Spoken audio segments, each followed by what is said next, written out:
예, 안녕하세요. 올해 2학년 국어를 담당하게 된 이주현이라고 합니다. 여러분들 지금 코로나 때문에 아직 개학을 못한 상태라서 인터넷 강의를 한 강좌 찍는데 언제 개학이 될지를 잘 모르겠지만 아직 중간고사 칠지 안 칠지도 결정이 안 난 상황입니다. 하지만 기말고사는 뭐 반드시 쳐야 되는 거고, 그리고 기말고사는 제가 인터넷 강의에서 수업한 부분도 분명히 들어가기 때문에 여러분 인터넷 강의 들으시면서 모르는 게 있으면 구글 클래스룸에서 질문해 주시고, 그리고 혹시 뭐 강의를 제대로 안 들을 학생도 분명 있을 텐데 그래도 집에서 쉬면서 한 강좌 정도는 꼭 제대로 들어주시길 바랍니다. 저는 3, 4단원 문학사 파트를 맡게 되었는데, 문학사 파트는 외울 게 많습니다. 문학치고는. 왜냐하면 그 문학의 역사를 어, 고조선 시대부터 수천 년의 시간을 이어진 우리나라의 문학들을 다 훑어봐야 되기 때문에 여러분들 외울 게 많습니다. 그래서 외워야 될 것 위주로, 그래서 꼭 봐야 되는 것 위주로 그렇게 수업할 예정이니까 여러분들 수업 잘 따라오시길 바랍니다. 그 얼굴을 맞대고 수업하면 좋겠지만 지금 상황이 상황인지라. 자, 책 페이지는 138페이지 펴주십시오. 자, 138페이지 보면 학습 목표가 나오는데 제가 한번 읽어보겠습니다.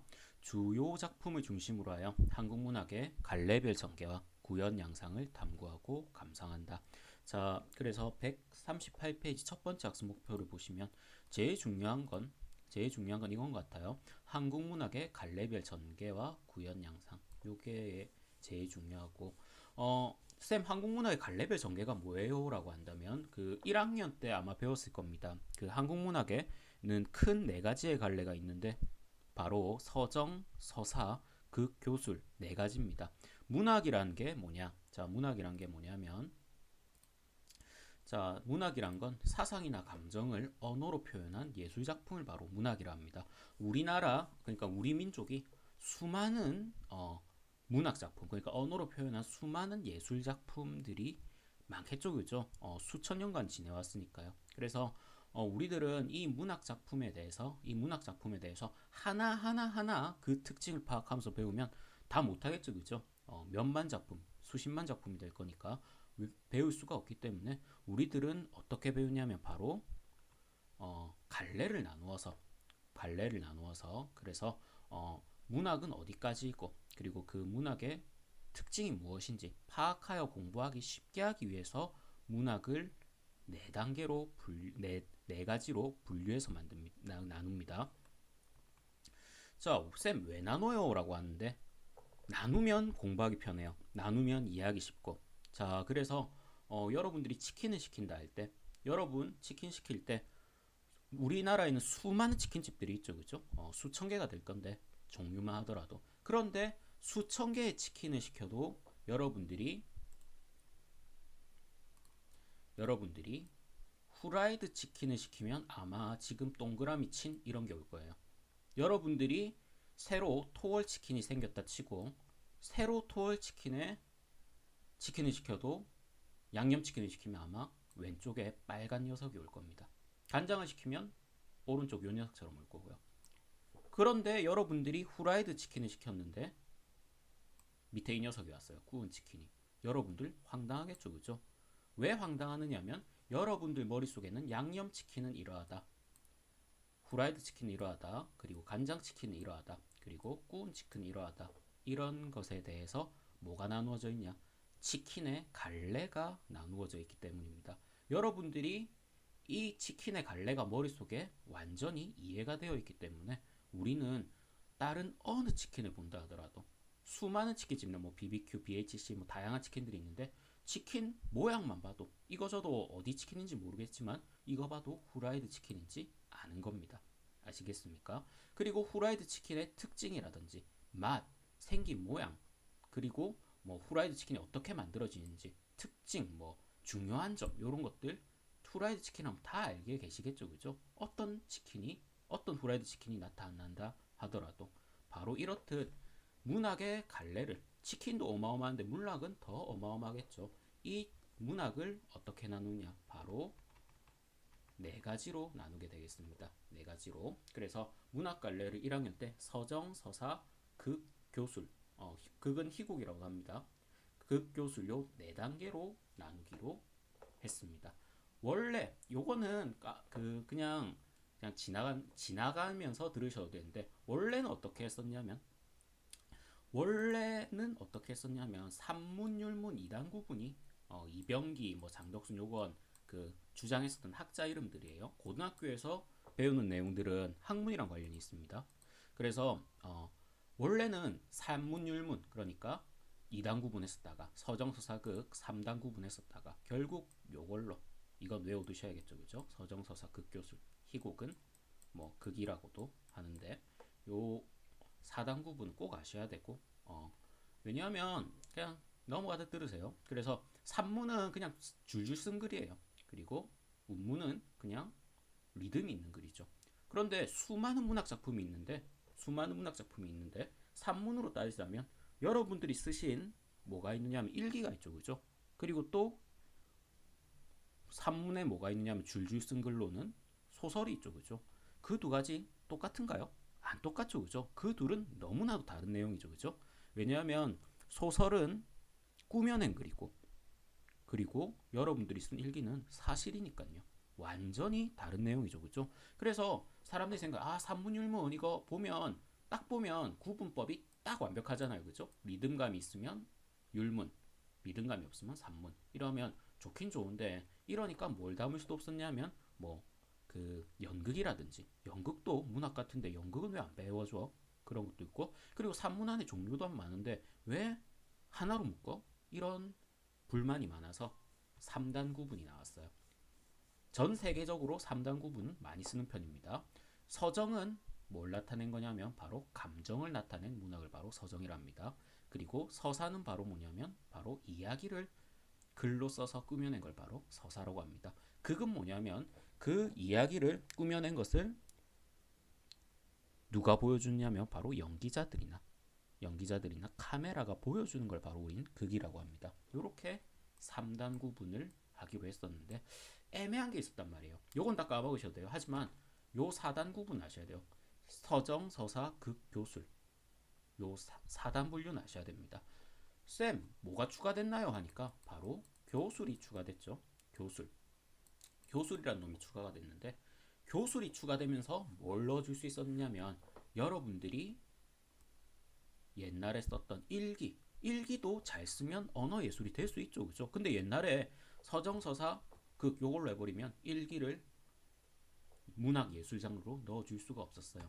그래서 문학 예술 장르에 좀 다양한 문학들을 넣어주고 싶었기 때문에 다양한 글들을 문학성이 있어 이건 넣어줘야 돼 하고 싶었기 때문에 교술이라는 장르 그래서 어떤 것들이냐면 이런 일기라든지 아니면 이게 서정성은 부족한데 시긴 신데 리듬이 있는 율문인데 이거는 감정 드러내는 건 좀 그렇네 이런 것들 근데 얘를 문학 해줘야 돼 말아야 돼 해주자 이거는 교술이란 건 바로 뭐냐면 뒤에 가서도 설명하겠지만 실제 있는 사실이나 관념 이런 것을 반영하는 걸 바로 교술이라고 합니다. 뒤에 가서 좀 더 자세히 설명을 하겠습니다.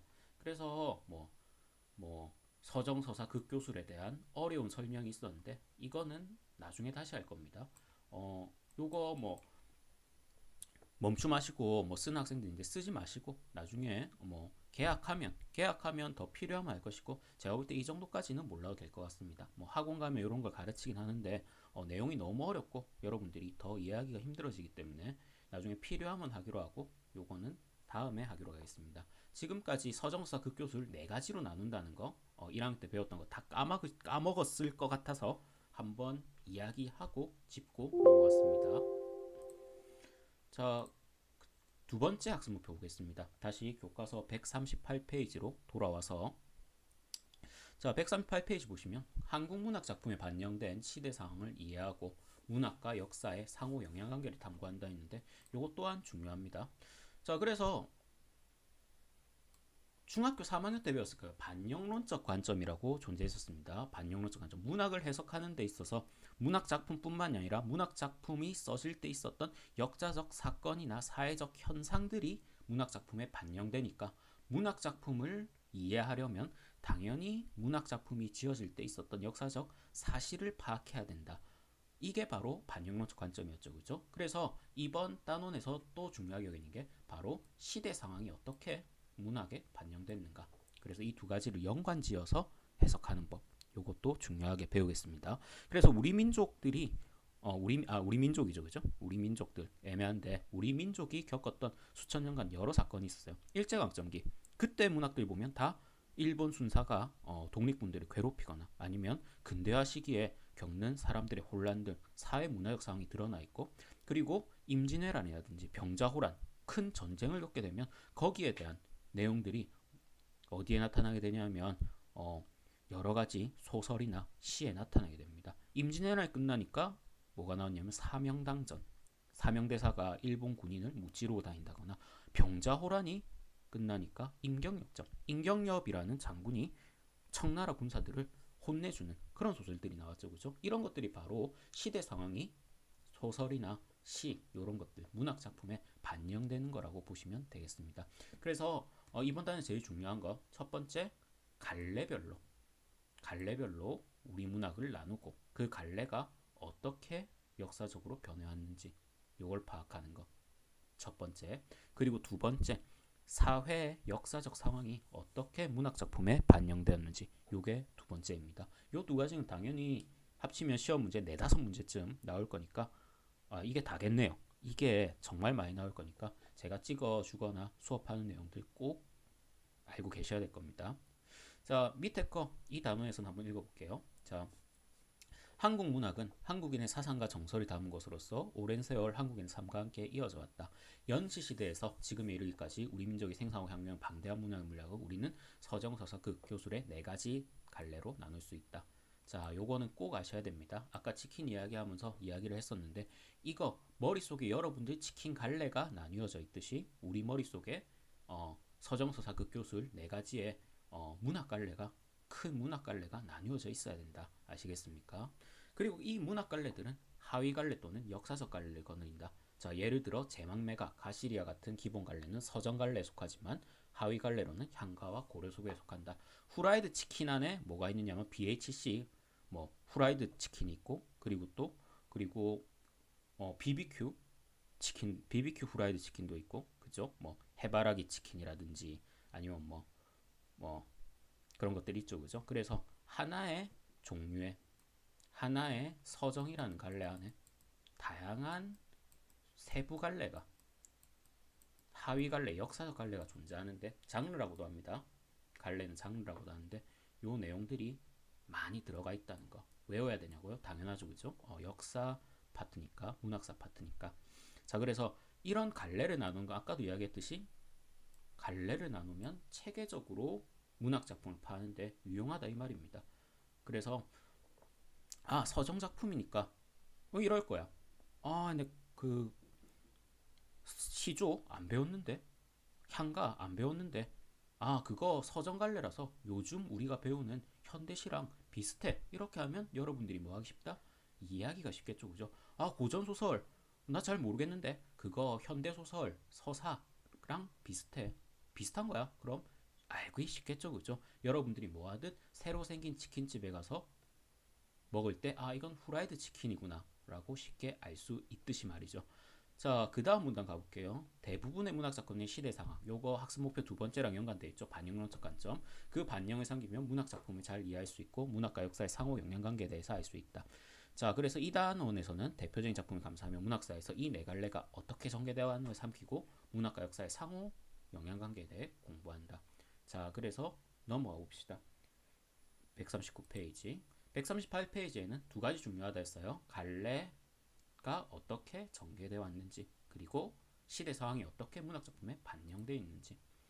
자, 139페이지 보면 단원 한눈에 보기가 나옵니다. 단원 한눈에 보기. 그래서 단원 한눈에 보기 나오면 아까 제가 이야기했듯 네 가지의 갈래로 문학작품들이 나누어져 있네요.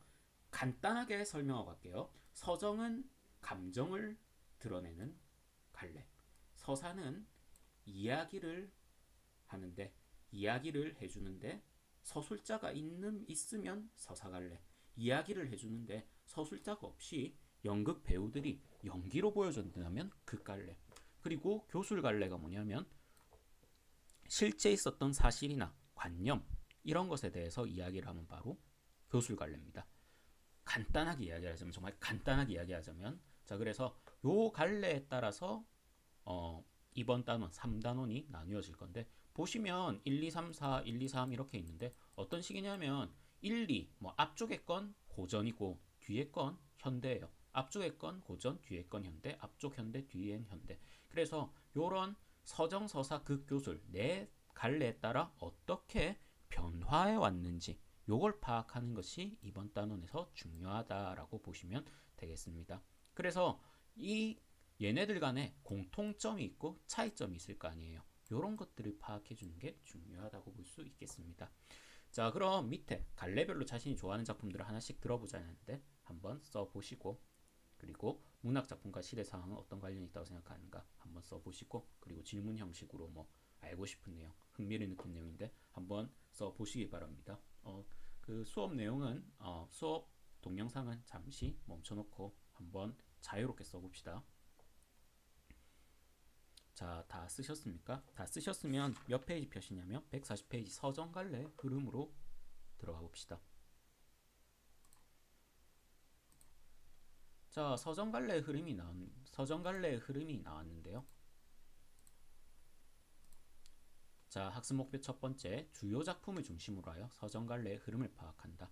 자, 서정갈래는 아까 뭐라 했느냐면 감정을 드러내는 장르라 했습니다. 감정을 드러내는 장르. 그래서 우리나라에서 감정을 드러내는 그런 장르가 그 장르랑 갈래랑 똑같은 말이에요. 그래서 감정을 드러내는 서정 갈래가 어떻게 변화하는지 파악하고 그리고 두 번째로 시대 상황에 어떻게 서정갈래 작품의 시대 상황이 반영되었는지 요거 파악하는 겁니다. 그래서 서정갈래가 뭔지 알아야 되고 그리고 작품마다 반영된 시대 상황이 어떤 건지 알아야겠네요. 그래서 서정갈래가 뭔지 조금 더 자세히 공부를 해봅시다. 자, 서정갈래가 뭐냐면 이 네 가지 구분법을 만든 사람이 누구냐면 조동일이라는 서울대학교 교수입니다. 이 사람이 교과서 만들 때 파워가 매우 강해갖고 이 사람 이론을 따랐어요. 뭐 이 이론에 반대하는 사람들도 있어요. 그런데 교과서는 이 사람 4단 구분법을 따른다는 거. 그래서 이 사람이 그 의기양양하게 학계에 이 네 가지면 모든 서정서사 극교술이면 네 가지면 우리나라에 있는 문학 작품들이 싹 다 구분 가능하다, 완벽하게 구분 가능하다 이렇게 주장을 했어요. 근데 보면 아닌 것도 있고 그런데 이 사람이 주장한 내용이 뭐냐면 학원에서 배운 학생들도 있을 거예요. 작품 외적 세계에 개입이 없는 세계의 자아이다. 이게 도대체 당체 뭔 소린지 학생들이 도저히 이해를 못한다는 거죠. 자, 그래서 제가 좀 더 쉽게 만들자면 작품 외적 세계에 개입이 없는 이란 것은 현실 세계와는 관련이 없는 여기서 직접적 관련이 없다는 것은 그거 현실 세계가 별로 안 중요해요. 뭐가 중요하니까? 바로 감정 드러내는 게 중요하니까. 무슨 말이에요? 라고 하는데 이해 안 되시죠? 그죠? 자, 노래 하나를 보면서 할게요. 노래랑 시랑 구분된 지가 얼마 안 됐어요. 그러니까 요즘 여러분들이 좋아하는 노래 같은 것들 그런 것들은 거의 다 뭐라 보시면 되냐면 다 서정이라 보시면 돼요. 노래 보시면 뭐 서정, 그 뭐 사랑, 뭐 분노, 아니면 뭐 슬픔 이런 것들을 노래하죠. 다 뭐죠? 감정이죠, 그죠? 자, 볼빨간 사춘기 노래 옛날 노래인데 한번 볼게요. 자, 기분이 참 좋아서 행성에다가 글에 이름 새겨놓았죠. 한참 뒤에 별빛이 내리면 그 별이 가장 밝게 빛나요 라고 해놨는데 말이 안 되죠, 그죠? 밑에서 보시면 알겠지만 행성과 별은 서로 다른 개념이죠, 그죠? 별은 혼자서 빛을 낼 수 있고 행성 혼자서 빛을 못 내요. 그러니까 지구는 행성이고 태양이 별인 거죠, 그죠? 그런데 이 두 가지를 섞어 쓰고 있는데 그럼 야 진짜 무식하다. 사람들이 이렇게 생각하나요? 아니죠, 그죠? 왜냐하면 이거는 서정이기 때문에 서정은 감정을 드러내는 게 제일 중요하기 때문에 그딴 건 뭐라 했다? 아까 했죠, 그죠? 현실 세계와는 관련이 없다는 것은 그딴 건 중요치 않다는 이야기입니다. 제일 중요한 건 뭐냐면 내 감정을 어떻게 아름답게 예술적으로 드러냈냐, 이게 제일 중요한 거고, 서정에서 작품을 평가할 때 제일 일로 보는 요소입니다. 아무리 사실관계 맞겠어도 여러분의 감정을 아름답게 드러내지 못한다면 서정 문학을 잘 썼다고 할 수가 없을 겁니다. 자, 말이 안 되죠, 그죠? 내가 좋아하는 사람의 이름을 별에 붙이니까 그 별이 더 밝아졌다. 있을 수가 없는 내용이거든요. 하지만 여기서 중요한 건 내가 그 사람을 너무도 좋아한다는 감정을 표현하기 위해서, 그 감정을 표현하기 위해서 실제로 있을 수가 없는 일임에도 불구하고 그걸 가정했죠, 그죠? 내가 행성에다 이름을 붙였는데 그 별이 가장 밝게 빛났다고. 그래서 사실관계는 중요치 않아요. 서정에서 제일 중요한 건 바로 뭐냐면 바로 감정이 제일 중요한 거니까요. 그 감정을 얼마나 예술적으로 드러내느냐가 서정에서 제일 중요한 겁니다. 별이 뭐 행성과 같디 다르 이런 건 전혀 서정의 세계에서는 중요치 않은 겁니다. 아시겠습니까? 자, 그럼 서정 문학에는 우리가 알고 있는 뭐가 있냐면 바로 현대시가 바로 서정이라고 보시면 되겠습니다. 이 현대시는 운율이 있죠, 그죠? 운율이 있고 내 감정을 드러내는데, 그 감정 드러낼 때 어떻게 드러내냐면 막 난 슬퍼, 난 기뻐, 자살할 거야, 이러면 전혀 안 아름답죠, 그죠? 그래서 뭐가 있느냐면 우리가 서정 장르를 할 때 표현법, 어떻게 뭐 역설을 쓰던지 아니면 비유를 쓰던지 아니면 환율을 쓰던지 이런 식으로 내 감정을 아름답게 나타내는 그런 예술이라고 볼 수가 있겠습니다, 서정 장르가. 그래서 이번 단원에 어떤 걸 배운다? 이 서정 장르가 역사적으로 어떻게 변해왔는지에 대해 배운다, 이 말입니다. 자, 그럼 140페이지 서정에 대해서 배웠으니까 다시 한번 헌화가를 가볼게요. 헌화가. 자, 여기다 바로 하겠습니다. 헌화가. 자, 헌화가. 자줏빛 바위가에 잡고 있는 암소 놓게 하시고 나를 아니 부끄러워하신다면 꽃을 꺾어 밭이 오리다. 이게 헌화가인데 오른쪽에 이 중국 느낌 나는 이게 바로 뭐냐면 바로 헌화가 동상입니다. 수로 부인 동상. 수로 부인 동상인데 이게 중국 아니고요. 이거 아마 강원도에 있는 강릉에 있는 그 조각상인데, 왜냐하면 강릉에 그 수로 부인이 있었다고 하더라고요. 자, 근데 이것만 보면 쌤 이게 무슨 서정이에요? 이렇게 할 수가 있어요. 무슨 감정력이 어디 있어요? 이러는데 한번 봅시다. 자줏빛 바위가에 다시 한번 볼게요. 자줏빛 바위가에 지금 어딨냐면 자줏빛 바위가예요. 어딘진 잘 모르겠어요. 바위긴 바위인데 바위가 자줏빛이야. 그리고 두 번째로 잡고 있는 암소 놓게 하시고, 화자가 뭘 갖고 왔어요? 암소를 데리고 왔어요. 암소를 데려. 나를 아니 부끄러워하신다면 꽃을 꺾어 밭이 오리라. 자, 그래서 듣고 있는 청자, 이 시를 듣고 있는 사람한테 뭐라고 이야기를 하냐면 나를 안 부끄러워하시면, 나를 부끄러워하지 않는다면 꽃을 꺾어 바치겠습니다. 자, 초기 서정시기 때문에, 초기 서정인 장르이기 때문에 어떠냐면 서정성이 약간 부족해요. 무슨 말이냐면 감정을 아름답게 드러내는 게 좀 부족하다, 이 말이죠. 그래서 시간이 지날수록 좀 더 서정 장르가 어떻게 된다? 좀 더 좋아지고 자신의 감정을 세련되고 예쁘게 표현하는데, 요거는 언제니까? 요거는 초기 장르니까. 보실 때 이게 무슨 감정이에요? 이러는데 그 초기 장르라는 거 이해해 주시고 보시면 되겠습니다. 자, 그래서 밑에 뭐가 있어야 되면 배경설화가 있어야 돼요. 자, 향가랑 고대가요는 뭐가 중요하냐면 배경설화가 중요합니다. 왜냐하면 요거만으로 뭐가 불가능하냐면 해석이 쉽게 안 돼요. 자, 그래서 해석을 한번 볼게요. 배경설화. 수로 부인의 남편 순정공이 강릉태수가 되어 부임해 가던 중 바닷가에서 점심을 먹게 되었다. 그래서 벼랑이 있었는데 철쭉꽃이 피어 있었다. 그것을 본 수로 부인이 꽃을 꺾어다 주길 청했지만 누구 하나 나서는 사람이 없었다. 이때 소를 끌고 가던 노인이 이 노래를 지어 부르며 꽃을 꺾어봤겠다. 아, 이러니까 알겠죠, 그죠?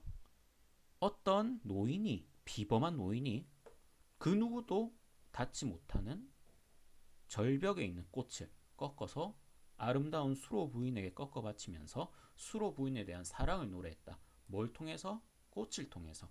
자, 꽃은 옛날부터 마음을 전하는 것이었죠. 그죠? 그래서 그럼 할아버지가 수로 부인 사랑하는 거예요? 이런 식으로 물어본 학생인데 아닐 수도 있고요. 문학 작품은 여러 개 해석 가능하죠. 그죠? 근거만 있다면. 그래서 수로 부인을 호감을 느꼈다거나 사랑을 느꼈다거나 혹은 수로 부인을 찬양했다거나 아니면 수로 부인의 수로 부인에 친하고 싶었다든가 이렇게 해석해도 충분한 내용입니다. 자, 그래서 좀 더 추가로 알려드리자면 수로 부인은 그 순정공이라는 태수의 아내였는데 얼굴도 예쁜 게 아니라 영적으로 무속적으로 되게 뛰어난 사람이었다고 합니다. 가는 곳마다 귀신들이 그리고 뭐 신들이 수로 부인이랑 친해지고 싶어서 홀려들었다고 해요. 아마 수로 부인은 지금으로 따지면 아마 무속인이 아니었을까? 매우 영험한 무속인이 아니었을까? 그래서 아마 여기 온 암소를 데려온 바로 노인도 누구도 갈 수 없는 절벽에서 꽃을 꺾었다는 것을 볼 때 아마 보통 일반인이 아니었지 않겠는가 이런 해석도 존재합니다. 그래서 이러한 배경 설화가 향가나 고대 가요에는 중요하다는 거 뭐 알아두시고 그래서 쌤 감정이 없는 것 같은데요 라는데 여기 뭐 그 꽃이 꺾어 밭이 오리다 해서 뭐가 나타나냐면 바로 그 수로 부인에 대한 호감이라든지 뭐 찬양 이런 것들이 드러나기 때문에 그렇게 아시면 되겠습니다. 그래서 여기 사진을 보면 수로 부인이 타고 있는 그게 있죠, 그죠? 그 용이 있죠. 그래서 수로 부인이 너무 무속적으로 대단한 나머지 동해에 있는 용이 수로 부인이 납치해 간 적도 있다고 그렇게 하더라고요. 그래서 아마 수로 부인은 그 매우 영험한 무속인이 아니었을까? 지금으로 따지면 무당 이런 분이 아니었을까? 그렇게 생각을 해요. 귀신을 부리는. 그래서 이런 향가, 초기 가사, 초기 서정시 이런 것들이 존재했었다는 거 알아두시고 그리고 향가가 나왔으니까 이걸 그냥 넘어가면 안 돼요. 향가가 뭔지를 알아야 돼요. 향가가 뭐냐면 자 그래서 요거 스탑하고 적어둡니다. 자 적었나요? 자 향가가 뭐냐면 주로 신라 때 창작되어 향찰로 기록된 노래인데 쌤 향찰이 뭐예요? 라고 한다면 향찰이 뭐냐면 바로 우리나라의 세종대왕님 계시기 전까지 뭐가 없었나요? 그게 없었죠 그죠? 문자가 한자로만 썼어야 되는데 슬프게도 한자랑 우리나라 말이랑 중국 말이랑 우리나라 말이랑 어순이 완전히 다릅니다. 중국은 영어 어순이고 우리나라는 일본 어순이랑 똑같죠, 그죠? 그래서 중국 문자를 우리나라 말에 쓰게 된다면 문제가 많았습니다. 걔네들은 조사 기록이 힘들거든요. 우리나라 갖고 있는. 그래서 우리나라 말에 맞게 중국 문자를 조금 수정해서 사용한 거 바로 향찰이라고 합니다. 그래서 향가가 뭐냐면 신라 때 창작되어서 향찰로 기록된 노래들 그걸 바로 향가라고 합니다. 자 그리고 밑에 내용들도 중요한 부분이니까 교과서나 필기하는데 공책에다가 적어둘 수 있도록 합니다. 자 4구체, 8구체, 19체 세 종류가 존재합니다. 꼭 알아두시고 쌤 어떻게 구분해요? 라고 하는데 4줄이면 4구체 8줄이면 8구체 10줄이면 19체입니다. 정말 쉽죠 그죠? 그래서 현아가는 4줄이니까 4구체입니다. 세 종류가 존재하고 자 그런데 요 세 가지를 요렇게 나누기도 합니다. 4구체랑 8구체는 민요계 향가라고 합니다. 왜냐하면 이게 서정되기 전 이걸 시라고 서정시까지 봐주기에는 좀 약간만 좀 힘든 그러니까 서정이긴 서정인데 약간 부족한 그러니까 감정을 아름답게 정제돼서 세련되게 표현한 것까지는 살짝 힘들어서 요런 건 아직까지 민요 레벨이다. 그래서 민요계 향가라고요. 그리고 19체 향가는 산해각의 향가랍니다. 산해각의 향가가 뭐냐면 딱 봐도 4구체, 8구체는 약간 다른 향가보다 19체 향가보다 약간 서정성이 부족한데 19체 향가들은 지금 나오는 현대시랑 견주어도 손색이 없는 좋은 작품들이 많습니다. 그래서 옛날에 있었던 역사학자가 향가에 대해서 기록을 할 때 이거는 이름이 높아서 산회 그 뜻이 높다는 이야기거든요. 그래서 사내 뜻이 높다에서 향가를 사내가라고 한다 이렇게 있는데 아마 뒤에 역사학자들이랑 국문학자들이 이거 사구체 팔구체는 별로 뜻 안 높은 것 같은데 하면서 십구체는 딱 봐도 세련됐구나 하면서 십구체 향가를 사내각의 향가라고 그렇게 이야기하기로 합의를 했습니다. 그래서 사구체 팔구체를 민요계 향가라고 십구체 향계를 사내각의 향가를 하는데 사내각의 향가가 좀 더 서정성이 뛰어나다고 볼 수 있겠습니다. 그리고 향가들을 다 모아서 뭐라 한다? 바로 서정갈래라고요. 삼국유사의 14수가 기록되어 있습니다. 쌤 14개 다 외워야 돼요 라고 하는데 옛날 내신에서는 점수 내려고 나누기도 했지만 요새는 잘 안 나오죠. 그죠? 하지만 14수 남았다는 건 꼭 알아두셔야 되고 삼국유사 옛날 1연 있었던 삼국유사의 기록이 남았다는 건 꼭 알아두셔야 됩니다. 쌤 학원 가니까 더 있다던데요 하는데 그 고려시대 때 균여라는 사람이 있었던 균여전에 작품들이 좀 남아 있는데 요거는 수능이나 이런데 시험이나 잘 나오지 않아요. 수능에는 절대 안 나오고 나오질 않습니다. 왜냐하면 향찰로 쓴 건 맞아요. 이 균여전이 몇 작품 남아 있거든요. 그런데 이 작품은 고려 시대 때 나온 작품이기 때문에 이걸 향가라고 역사학자나 국문학자들이 쳐주기가 좀 힘든 부분이 있어요. 그래서 여러분들이 지금 2020년도에 고대 가요를 썼어요. 아니 향가를 썼다 치죠. 향찰로 향가를 썼어요. 그럼 그걸 향가로 쳐줘야 되나요? 그건 좀 애매하거든요. 그래서 고려시대 때 나온 작품인 균여전에 있는 여러 작품들은 뭐로 안 친다? 향가로 쳐주기도 하고 안 쳐주기도 하는데 알아둘 필요가 없다. 그래서 삼국유사에 14수가 기록돼 있고 시험 문제 나올 부분들은 거의 삼국유사 14수 여기에서 다 나온다고 보시면 되겠습니다. 됐습니까? 그래서 향가가 뭔지 알아야 되고 자, 그 다음에 보시죠. 교과서로 다시 돌아와서 자, 허나가에 담긴 정서가 어떤지 말해보자. 그리고 내 정서를 잘 나타내주는 시와 노래가 뭔지 소개해보자. 요거 멈춤 누르시고 한번 써주시기 바랍니다.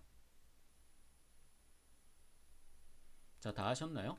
활동풀이 보면 자, 수로 부인에게 사랑의 마음을 고백하였다는데 사랑일 수도 있고 흠모일 수도 있고 아니면 존경일 수도 있고 여러 가지로 해석 가능한데 국어의 문학은 다양한 해석 가능하죠. 하지만 제일 중요한 건 바로 근거 있는 해석을 해야 된다는 겁니다. 그래서 근거가 있다면 여러분들 자유롭게 썼던 것이 정답이고요. 자유롭게 써주시고 자 그리고 자기 정서를 잘 나타내는 노래나 시 있다면 소개해보자 했는데 학교 안 가서 좋다, 기쁘다, 슬프다, 우울하다 이런 것들 한번 써주시기 바랍니다.